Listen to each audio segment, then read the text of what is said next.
Is the Ryzen 5600G any good for Star Citizen? This has been a question that various people have asked me over the years, and I now have one because my brother asked me to build him a PC for some work stuff. He doesn't want to play Star Citizen. I need to educate him, obviously, but he just wants a basic machine, and so I built it. He doesn't want a graphics card, he doesn't want a game, so we're just using the integrated graphics on the Ryzen 5600G. Now, as a CPU itself, from a bit of research, I didn't actually do any testing on the CPU side, I found that basically it sits in between the 5600 and 3600. It's not basically a 5600 with some graphics on, and so it would be slower than that, and it would be, yes, somewhere in between the 3600 and the 5600 and the X. But from the graphics side of things, it's obviously got some inbuilt graphics wizardry malarkey into the CPU. Can that play Star Citizen? Well, let's not mess around. Here we are in Lawville, and first of all, we've got no clouds, and then we've got the medium there, and you can see that even at 720p, we are not looking so good. I did pair it with 32 gigabytes of DDR4 just to give it a chance, make sure we're not running out of RAM, because obviously it is using the RAM as its kind of VRAM, if that makes any sense.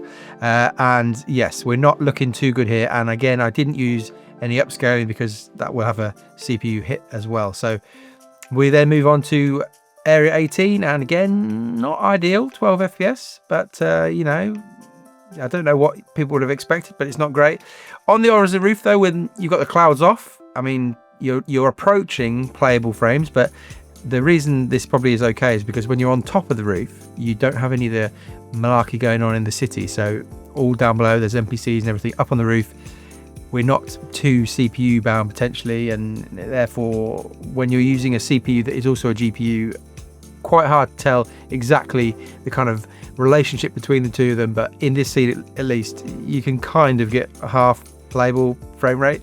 And in quantum travel, which is pretty heavy for graphics, we're around that 12 mark, and then when you drop out and you're just in space, nothing going on, 21 FPS. So no, if you've just got a machine that's got a 5600G in, you're not going to be in any real good place to play Star Citizen with just the integrated graphics. But I guess the point with this CPU is that you can chuck a GPU on it. I mean, I've done lots of testing on this in the past, but even the minimum spec GPU that I recommend, the kind of 1660 around that mark, you would be having a dramatically different experience. So yes, just a very quick one, this one, just to do, I had it, so I thought might as well test it. There you go.